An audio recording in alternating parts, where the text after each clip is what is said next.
Hi, it's Dwyer, gamblersadvisory.com, a free site, bettingangle.us, a free site. It is November 30th, 2023.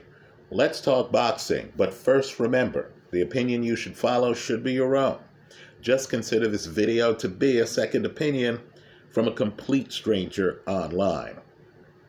Now let me just make a few points here. I think there are some huge opportunities, and I mean big opportunities, on this Devin Haney Regis Prograis fight that's going to happen at the Chase Center, where the Golden State Warriors play in San Francisco.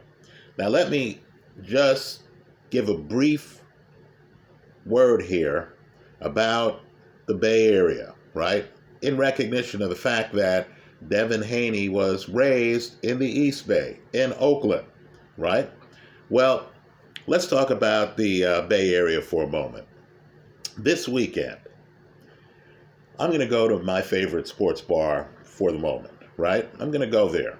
And I'm going to have to get there, let's say, 90 minutes early to get a seat, because the San Francisco 49ers are going to try to avenge their loss in the playoffs. And folks, they got blown out by the Philadelphia Eagles in Philly, right? So just understand, this game is a long time coming.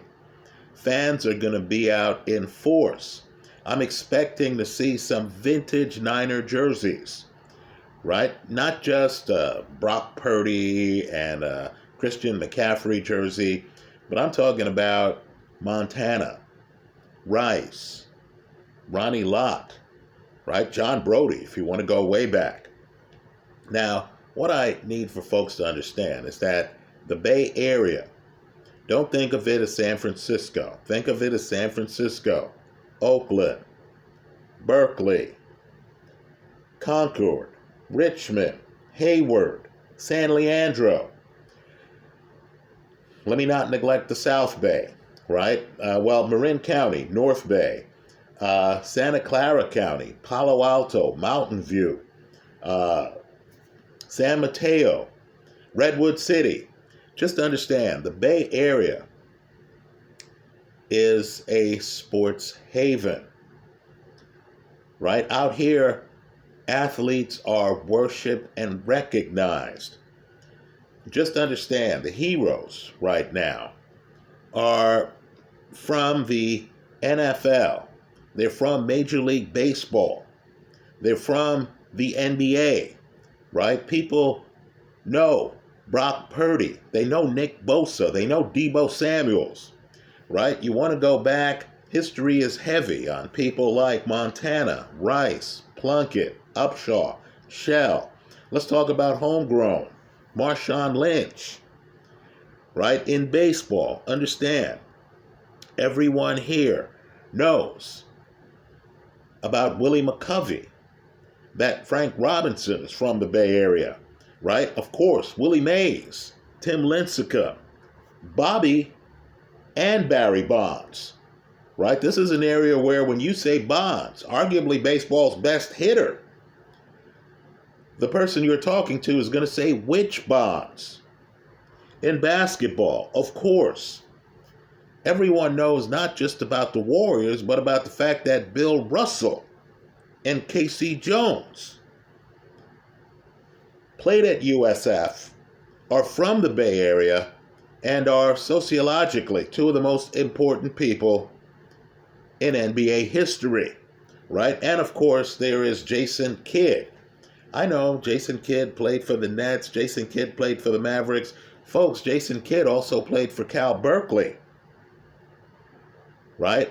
Aaron Rodgers' alma mater, right? And before we get too carried away on Rodgers and Steve Barkowski attending Cal Berkeley, understand, Plunkett, John Elway attended Stanford University, another Bay Area school.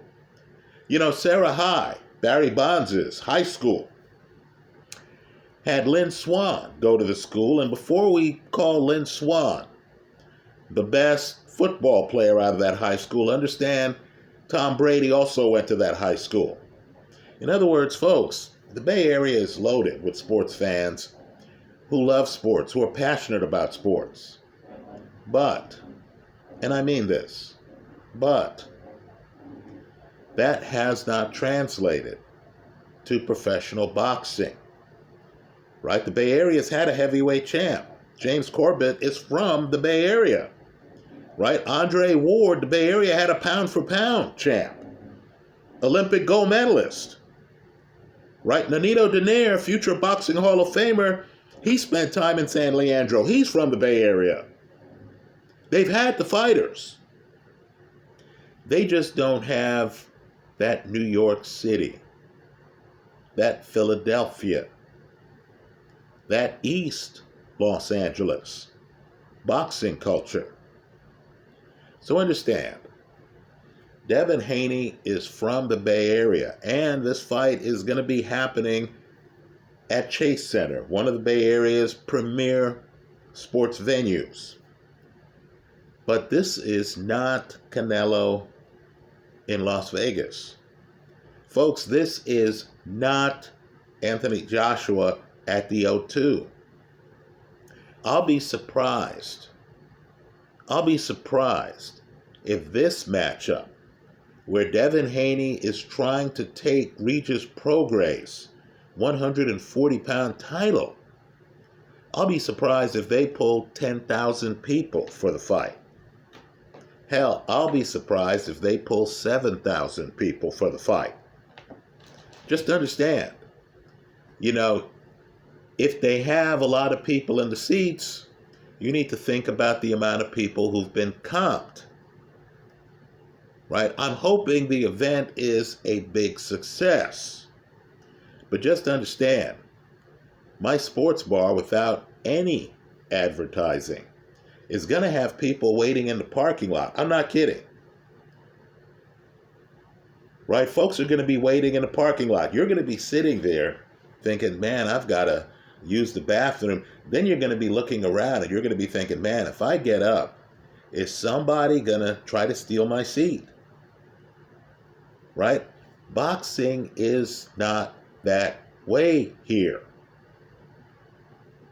Devin Haney is not going to be having a huge home arena advantage. I know the fight is technically in Devin Haney's backyard, right? But let's just say Joe Montana probably draws a bigger crowd in the Bay Area. Certainly Willie Mays does. Than Devin Haney will for this fight. Right? It's just a cultural thing. The Bay Area is huge on sports. Right? Big game. You're going to have that arena packed. Right? Stanford, Berkeley. Right? Stanford, Cal. You're going to have that game packed. That's what the big game is all about. Right? Bay Area people will stand up and cheer at a baseball old-timers game. Right? Will Clark will show up. He could run for mayor and get votes. But boxing is different here. Be aware of the fact that Devin Haney is not going to have a huge home field advantage. Now, somehow, people have forgotten, certainly the bookies here, have forgotten about the idea of possession. Right? Understand, folks, the champ coming into this fight is Regis Prograis. Right? You're going to have to take his title. This to me is like baseball, where they tell you ties go to the runner. Right? You can't tie. You have to win. I would argue you need to clearly win. If it's a photo finish, if we're looking at it and saying, who hit the tape first? No, that doesn't work in boxing. If you're going to be champion with credibility, you need to win the championship. Right now, understand, that works when you have a punch, when you're a Mike Tyson, right? When you're a, Zhili Zhang and can knock a guy out. When you're a David Benavidez, right? There's no question. on who won that Benavidez-Andrade fight. Right? When you're knocking men down, when you're dominating, when the other corner waves the towel, says, hey, that's it.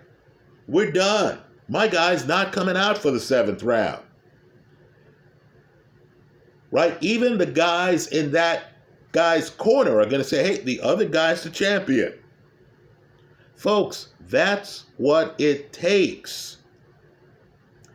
Now, Devin Haney has been the champ at 135 pounds. By the way, as we predicted, just looking at Haney at weigh-ins, where he had no pounds to spare, Devin Haney is not going to fight at 135 ever again. He's just given up his belts at 135.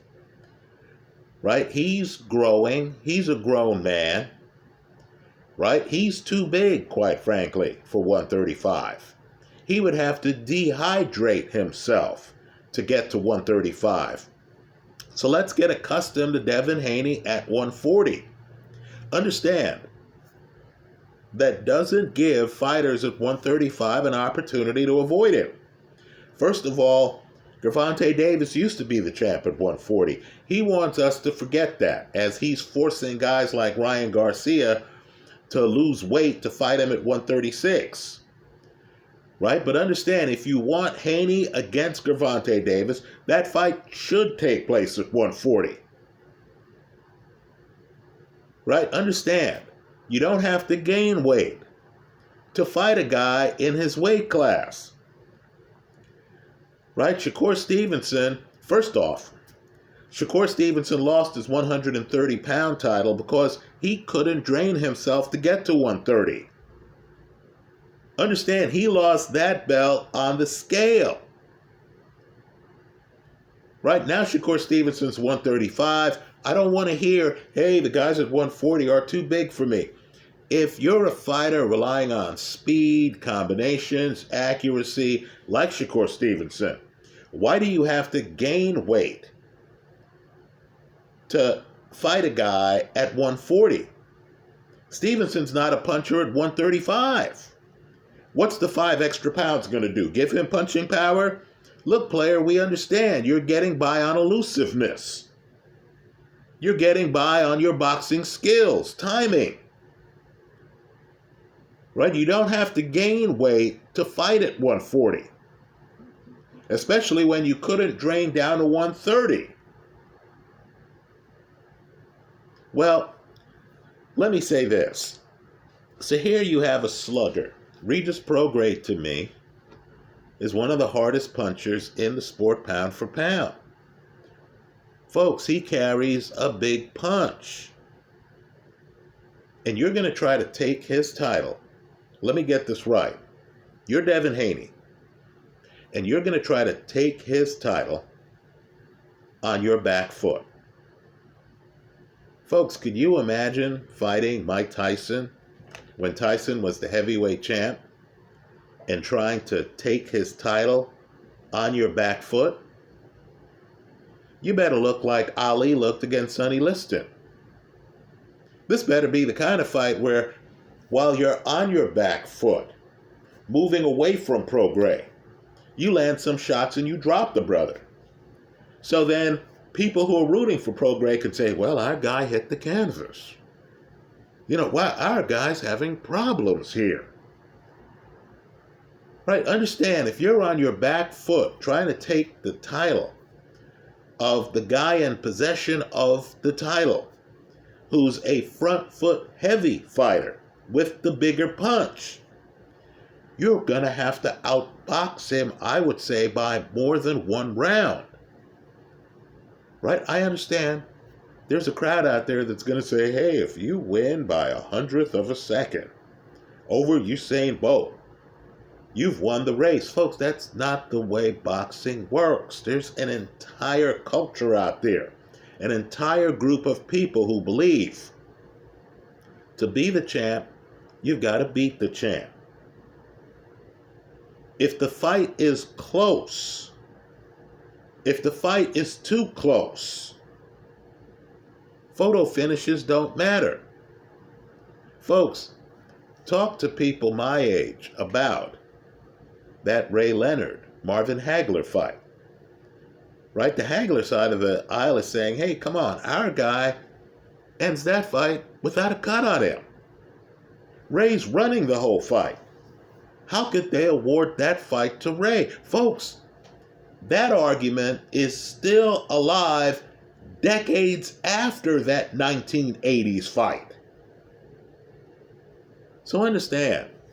And let me say something that young people might not know. Devin Haney is not remotely as popular as Ray Leonard was when he fought Marvin Hagler. Right? You understand, life's unfair. Some fighters are just loved. Ray Leonard was loved. We're still arguing today over whether Ray Leonard won that fight. Just like we're arguing today over whether Devin Haney beat Lomachenko. So now you have a situation where a guy on his back foot who's going to need a decision to take Regis Prograis' title is going off as a favorite, a big favorite. I don't understand it. Folks, this forum is two-way. I hope some of you are getting information from me. Understand, I need information from you. How is Regis Prograis an underdog in this fight to defend his title against a guy who's not a threat to knock him out? Right? Folks, I love Devin Haney. I think Haney's doing things the right way. Right? Haney went to Australia to fight the champ who was in Australia. In other words, no excuses. You want the title, you have to go get it. If it takes traveling halfway around the world, if I have to fight the guy twice, if I want the title, that's what I'm going to have to do. That's what Devin Haney did. Right? I think Devin Haney beat Lomachenko, but I'll agree. That was close. Right? That was close. Let's also recognize, too, the age gap. Right? I'll say Loma did better for a guy in his mid-30s than Haney did for a guy in his mid-20s. Right? The old man certainly pushed the young champ, didn't he? Right? Like my cat is pushing me right now in this video. Well, let me say there is a great article this morning on boxingnews24.com, and they spell it out. Right? They tell you, if I could pull it up here, they tell you the flaws of both Prograis and Haney. And understand, the author here is blunt. Here's what the author claims are Haney's possible flaws. Fragile chin. Right, folks? I want you to rewatch the moment in the Jorge Linares fight where Linares lands on Haney, the round ends. Don't go by Haney's face. Go by Haney's legs. Haney walks to his corner. Folks, he's unsteady. Let me repeat that. He's unsteady. Right? Fragile chin, no power, over-aggressive at times. Folks, that's a recipe for disaster against Regis Prograis. Right? Don't get over-aggressive with a knockout artist. Right? And holds too much. Let me point out something here. Prograis is a southpaw. Haney's not going to be able to keep Prograis outside with his left jab. Right? Haney's an orthodox fighter. So Prograis, who has an incentive to be front foot, because understand, if you're the puncher, and you're not going to wait on the boxer, And you understand you're coming off a terrible performance against Zorilla. You also understand that if you are the guy throwing and landing more power shots, and you're the champion, you're likely to retain your title even if the fight goes the distance. Prograis has the incentive to be hyper-aggressive. Just understand that if Haney holds Prograis, because Prograis doesn't line up well with Haney's jab, Prograis has an incentive to keep his hands going, to continue to hit Haney to the body. If Haney holds excessively, he's going to be punished here. Right? Loma is lefty. Haney had problems with Loma, didn't he? Right? Loma's on his front foot for several rounds of that fight. Loma, a 135-pounder, doesn't hit remotely as hard as Prograis does at 140. Right? Well, let's talk about the other side of the equation. And clearly there's a substantial other side of the equation if Prograis is going off at these ridiculous odds. Right? Here's what the author felt were Prograis' flaws. Right? Let me try to find it. This is the problem with using a phone in the middle of a live video. Okay, Prograis, they're claiming, is going to have problems getting past the jab. Really? A southpaw who can fight out of a crouch? I'm not sure about that. Right? Fighting through the clinch. Really? The puncher is going to have a hard time fighting through the clinch? Right?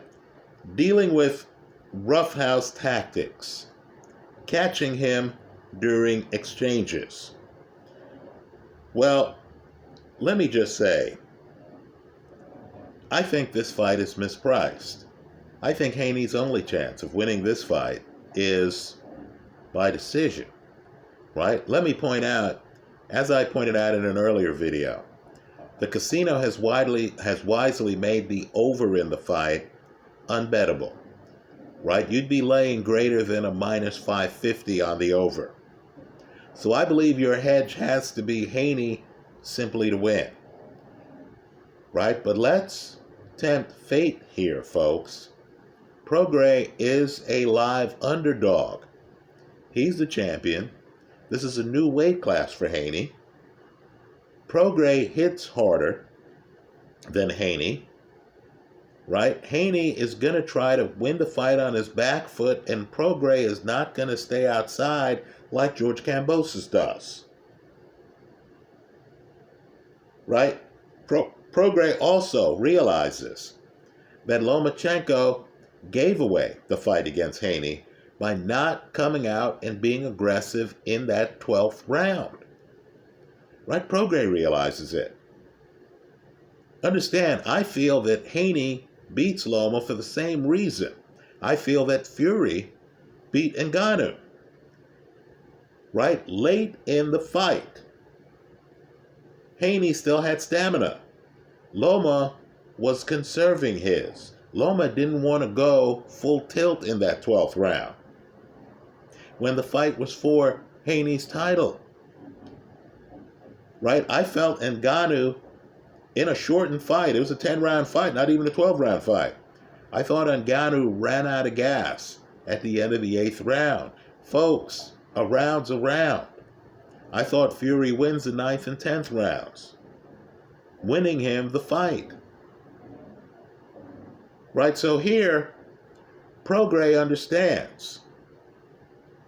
Haney barely edged Loma because of how Haney finished that fight. Prograis can't let that happen. Right, so, simply put, Prograis is a live underdog. Right, you're getting Prograis at such huge odds that you can simply take Prograis to win. On the Haney side of the ledger, understand, Prograis barely got edged, and I believe that's a location fight by Josh Taylor. Right? Prograis has no history of having a suspect chin. And Haney isn't a big puncher. Right? So Haney's problem is going to be trying to bank the rounds against a guy coming off arguably a career worst performance who's going to be in there throwing volume.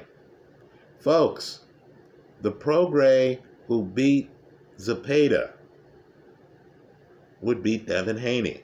I'm not saying Zepeda is the skilled boxer. Devin Haney is. Haney's very high skilled boxer. Right? But understand, Zepeda hits a hell of a lot harder than Devin Haney. Zepeda was experienced at 140 pounds. Zepeda's fought people like Jose Ramirez. Right? Zepeda experienced. Rough and tumble fighter. In other words, as you're entering the pocket against Jose Zepeda, you got to be thinking about things. Right? Prograis, aggressive, comes inside, is in pursuit the whole fight. That's the Prograis I think shows up here. Right now, Haney isn't going to have the stardom that's going to blind judges like you have in Canelo fights. While Haney would be the home area fighter, that arena is not going to be packed. If it is, I'm wrong. If they say 20,000 people are here, okay, Dwyer was wrong. Right? If you hear less than 10,000 people, you need to realize that this is not a Canelo at home dynamic. Right? This is not De La Hoya fighting at Staples Center. Right? So, Regis Prograis is a live underdog, folks. This fight is mispriced. I would hedge the play with Haney by decision. Haney couldn't knock out Lomachenko, who was right in front of him, bringing heat for several rounds. Why should I believe he's going to knock out a bigger Regis Prograis? That's how I see it. I like the underdog in this fight. I can't believe he's the underdog in this fight. I like Regis Prograis. Simply to win, I'll hedge the play with Haney by decision.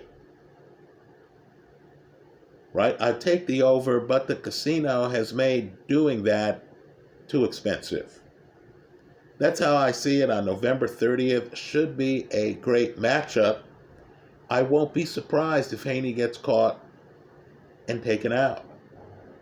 I don't have to bet Prograis by KO, since Prograis is a better than 2-1 underdog. I can just take him simply to win. That's how I see it. Let me hear from you. I hope you leave your comments in the comment section of this YouTube video. Let me add one final caveat. Getting back to football. You know, Jalen Hurts at home, wow, is he tough. Right, folks? He's a juggernaut at home.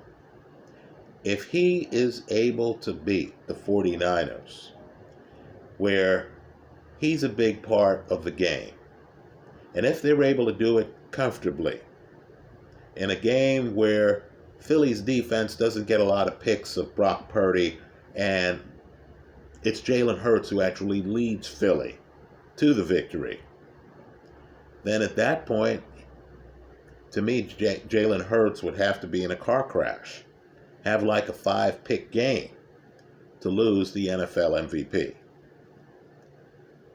Right? Just food for thought. I have money on Brock Purdy. What Purdy needs to do, he could still win the MVP, and you got huge odds. Understand, you can hedge to people like Jalen Hurts, right? I also have some money on Lamar Jackson. But what Brock Purdy needs are games where he throws for 3 touchdowns and a lot of yardage. And Christian McCaffrey, who's going to split the 49er vote, isn't dominant. Right? The problem right now with the Purdy candidacy for MVP is the ascendancy of Christian McCaffrey. Anyway, that's how I see it. Let me hear from you. I hope you leave your comments in the comment section of this YouTube video. Thanks for stopping by.